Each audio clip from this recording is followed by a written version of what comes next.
We've had three big ideas at Amazon that we've stuck with for 18 years, and they're the reason we're successful. Put the customer first, invent, and be patient. If you're competitor focused, you have to wait until there is a competitor doing something. Being customer focused allows you to be more pioneering. You can have the best technology, you can have the best business model, but if the storytelling isn't amazing, it won't matter. Nobody will watch. All businesses need to be young forever is your customer base ages with you. Your Woolworths.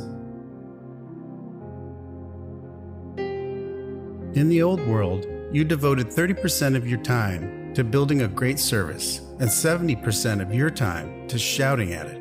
In the new world, that inverts.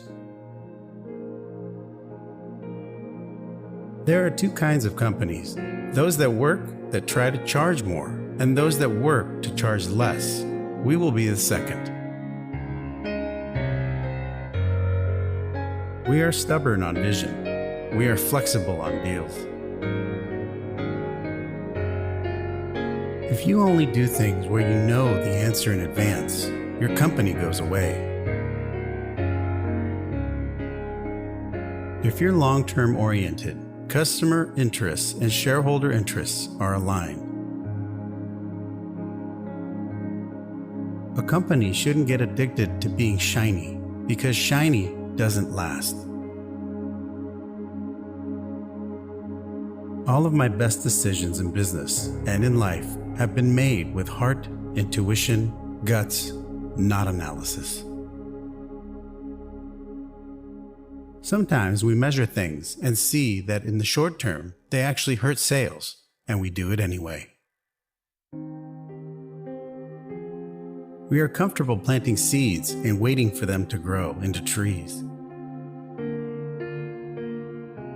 There are two ways to extend a business. Take inventory of what you are good at and extend out from your skills, or determine what your customers need and work backwards, even if it requires learning new skills. Friends congratulate me after quarterly earnings announcement and say, "Good job, great quarter." And I'll say, "Thank you, but that quarter was baked 3 years ago."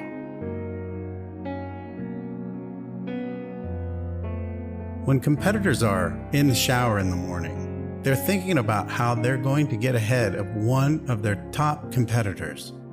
Here in the shower, we're thinking about how we are going to invent something on behalf of a customer. Failure and invention are inseparable twins. To invent, you have to experiment. And if you know in advance that it's not going to work, it's not an experiment. I think frugality drives innovation, just like other constraints do. One of the only ways to get out of the tight box is to invent your way out. There'll always be serendipity involved in discovery.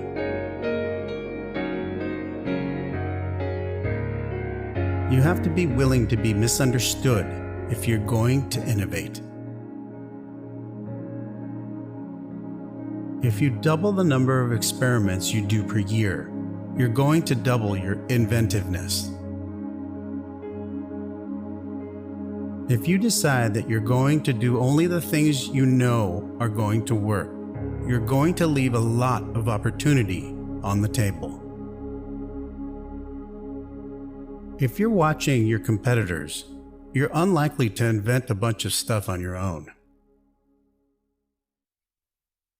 Me Too companies have not done that well over time. No customer was asking for Echo. This was definitely us wandering. Market research doesn't help. Development of the Fire Phone and Echo was started around the same time. While the Fire Phone was a failure, we were able to take our learnings as well as the developers and accelerate our efforts building Echo and Alexa. Staying in day one requires you to experiment patiently, accept failures, Plant seeds, protect saplings, and double down when you see customer delight. Most decisions should probably be made with somewhere around 70% of the information you wish you had. If you had, wait for 90%. In most cases, you're probably being slow. To invent, you have to experiment. And if you know in advance that it is not going to work, it is not an experiment. Most large organizations embrace the idea of invention, but are not willing to suffer the string of failed experiments necessary to get there. We take risks all the time. We talk about failure. We need big failures in order to move the needle. If we don't, we're not swinging enough. You really should be swinging hard, and you will fail, but that's okay. We all know that if you swing for the fences, you're going to strike out a lot, but you're also going to hit some home runs. If you're not flexible, you'll pound your head against the wall, and you won't see a different solution to a problem you're trying to solve. If you never want to be criticized, for goodness sakes, don't do anything new. Companies are rarely criticized for the things that they failed to try, but they are, many times, criticized for the things they tried and failed at. As a company grows, everything needs to scale, including the size of your failed experiments. If the size of your failures isn't growing, you're not going to be inventing at a size that can actually move the needle. Amazon will be experimenting at the right scale for a company our size if we occasionally have multi-billion-dollar failures. When you think about the things that you will regret when you're 80, they're almost always the things that you did not do. They're acts of omission. Very rarely are you going to regret something that you did that failed and did not work or whatever. You can have a job, or you can have a career, or you can have a calling. If you can somehow figure out how to have a calling, you have hit the jackpot, because that's the big deal. If you can make a decision without analysis, you should do so. But it turns out in life that most important decisions are always made with instinct and intuition, taste, heart. Where you're going to spend your time and your energy is one of the most important decisions you get to make in life.